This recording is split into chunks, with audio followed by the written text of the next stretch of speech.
दोस्तों नमस्कार। मेरा नाम रविकांत भारती है। भारत का नाम पूरे विश्व में गौरवान्वित करने वाले व्यक्ति का नाम सिहाब भाई है और ये मुसलमान कौम से हैं और यह एक ऐतिहासिक कार्य कर रहे हैं जो केरला से मक्का हज के लिए पैदल निकल पड़े हैं।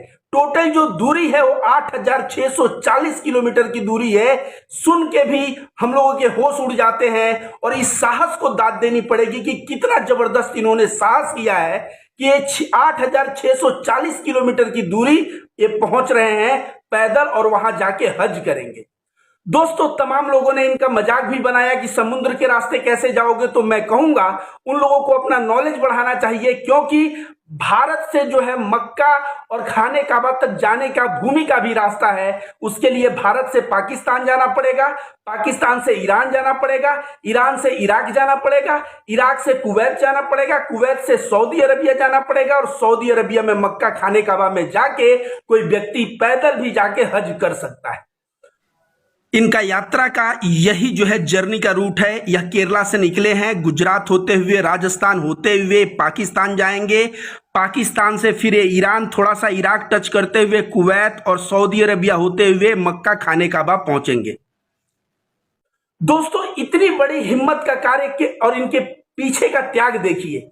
इनकी भी परिवार है, अपने परिवार को छोड़ के 1 वर्ष के लिए ये लगभग पैदल यात्रा पे निकल चुके हैं, तो परिवार से अलग रहेंगे। दूसरी नंबर बात, रास्ते में चल रहे हैं तो बारिश हो रही है, तो बारिश में रेनकोट पहन के चल रहे हैं, कहीं धूप हो रही है उसमें भी चल रहे हैं, कहीं ठंडी होगी उसमें भी चलेंगे। सोचिए अपने शरीर को, इसी को हिंदू धर्म में तपस्या कहते हैं, यह किस तरह से अपने शरीर को तपा रहे हैं और एक तरह से तपस्या कर रहे हैं ईश्वर के प्रति, अल्लाह के प्रति। और शायद अल्लाह का यह समर्पण, अल्लाह के प्रति यह प्रेम ही इनके दिल में इतना साहस दिया है कि यह पैदल वहां तक जाने की जुर्रत कर रहे हैं। लेकिन मजाक करने वाले लोग कहां नहीं होते, हिम्मत तोड़ने वाले लोग कहां नहीं होते। दोस्तों तमाम लोग कमेंट कर रहे हैं कि ये जो है पैदल जाना सही नहीं है, ये हवाई जहाज से चले जाते, ये जो है समुद्र के रास्ते से चले जाते, किसी साधन से चले जाते। पैदल जाना अपने जान को जोखिम में लेना है।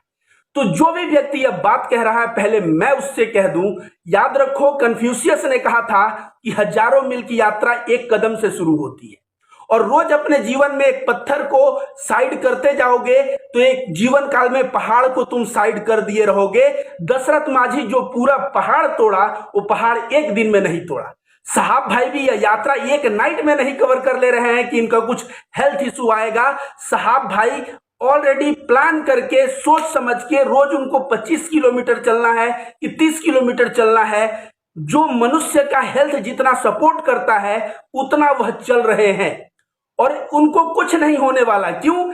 एक तो जो चल रहे हैं वो शरीर के क्षमता से बहुत ज्यादा नहीं है और दूसरा उनके ऊपर ईश्वर की कृपा है, अल्लाह की कृपा है।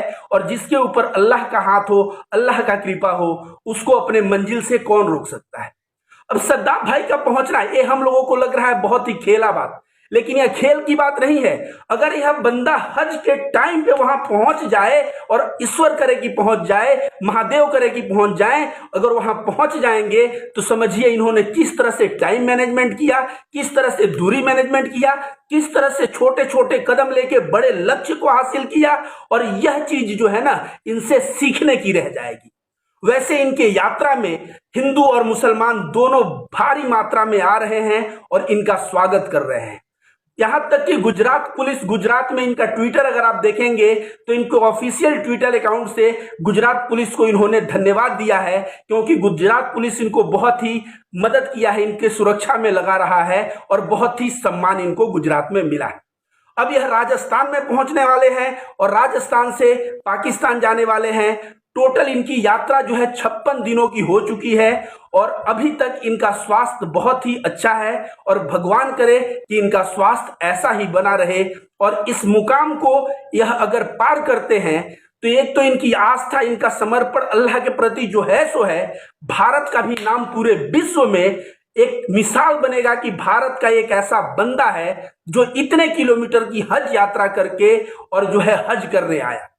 आप सभी को बता दें दोस्तों, जो लोग कह रहे हैं इतना दूर पैदल चलना, अगर भारत में आप रहते हो या पुराने जमाने में कहीं भी, चाहे मोहम्मद साहब की जिंदगी पढ़ो, चाहे बुद्ध की पढ़ो, चाहे महावीर की पढ़ो, पैदल चलना जो है तपस्या का एक हिस्सा था।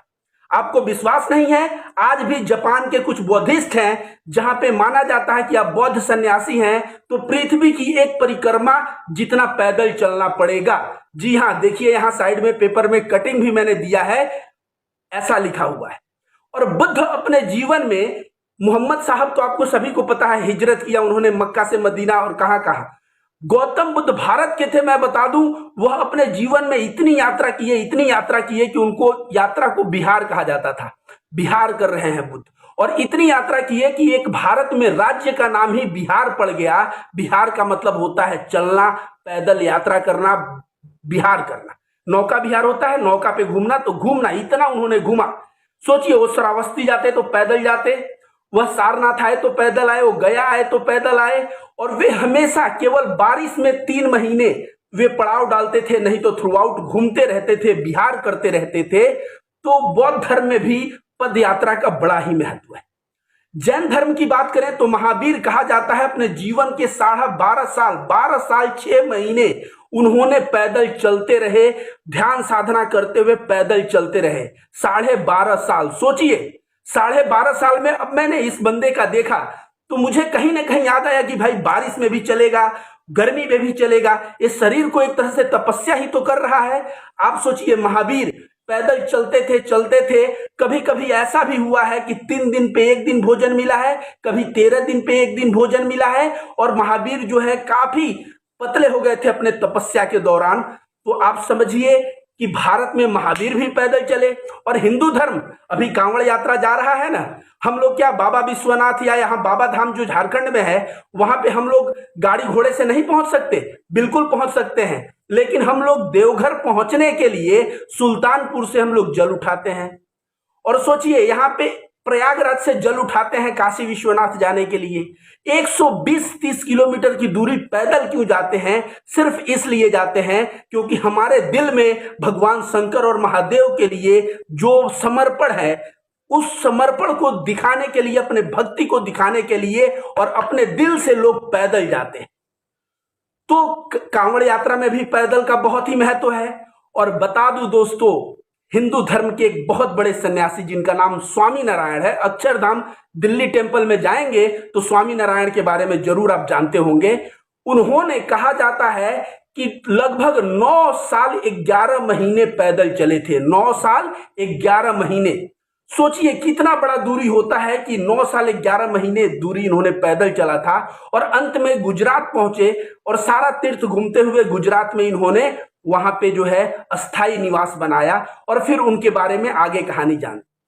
तो दोस्तों, हर एक धर्म में पैदल चलने को एक तपस्या माना जाता है, और इसीलिए जो है, जो हज के लिए यह बंदा सिहाब भाई जा रहा है, इसके लिए हर एक हिंदू, हर एक बौद्ध, हर एक जैन और हर एक मुसलमान को दिल से दुआ देनी चाहिए कि इस बंदे का हज कबूल हो, ये हज पे पहुंच जाएं, टाइम से हज पे पहुंच जाएं, और इनका स्वास्थ्य भी सही रहे, ऐसी हमें कामना करनी चाहिए। और इनकी यात्रा पूरे हिंदुस्तान में हिंदू मुस्लिम एकता का एक मिसाल बना है। इनको हिंदू और मुस्लिम दोनों तरफ से सपोर्ट मिल रहा है, और इनके यात्रा में भारत का तिरंगा भी देखने को मिल रहा है दोस्तों। और इनको नेकियां कितनी मिलेगी ऐसा समझिए, सहाबा इकराम, ऐसा कहा जाता है कि हज के लिए जब कदम बढ़ाते थे तो छोटे छोटे कदम बढ़ाते थे, क्योंकि ऐसा माना जाता था कि जितना कदम आप बढ़ाएंगे हज के लिए उतनी नेकियां मिलेंगी।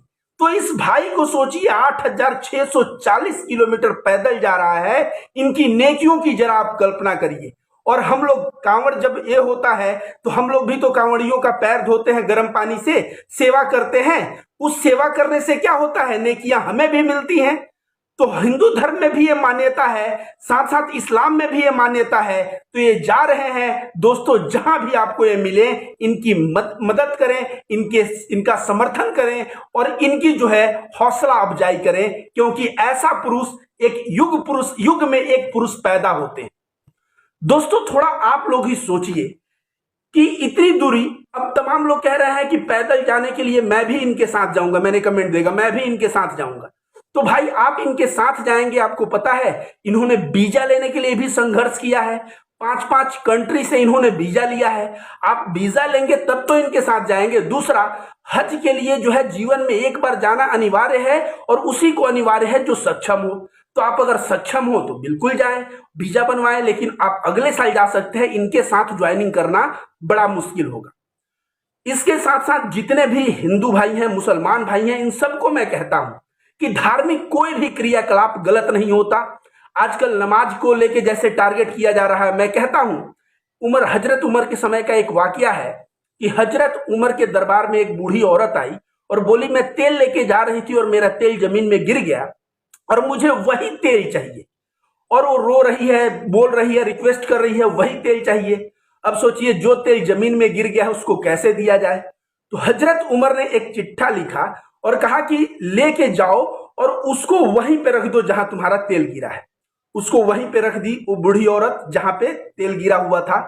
और कहा जाता है थोड़े देर में तेल ऊपर आ गया और बूढ़ी औरत को तेल अपना मिल गया। तो उस चिट्ठे में क्या लिखा था पता है? उस चिट्ठे में लिखा था कि इस जमीन के अंदर मैं एक ऐसे आदमी को गाड़ दूंगा जो नमाज नहीं पढ़ता। मतलब समझिए, नमाज पढ़ने से व्यक्ति जो है रहमत वाला, रहम दिल वाला, बढ़िया अच्छा व्यक्ति होता है। तो हर एक प्रोसेस हम लोग ध्यान करते हैं, वो भी दिल में रहम देता है। तो हर एक प्रोसेस जो है रहम के लिए है, करुणा के लिए है, प्रेम के लिए है। धर्म कोई भी हो, क्या फर्क पड़ता है? हम हिंदू हैं, कोई मुसलमान है, कोई सिख है, कोई ईसाई है। अगर भूखे को रोटी कोई खिला रहा है तो मतलब सेवा से होनी चाहिए, मतलब प्रेम से होनी चाहिए। और सारा का सारा धर्म जो है यही सिखाता है।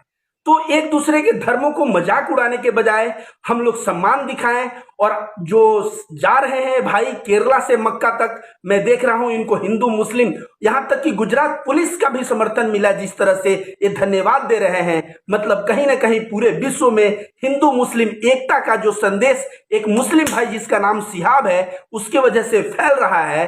इसके लिए मैं सिहाब भाई को भी धन्यवाद देता हूं और मैं ईश्वर से कामना करता हूं, महादेव से कामना करता हूं कि आपकी हज यात्रा जो है समय से आप पहुंचे।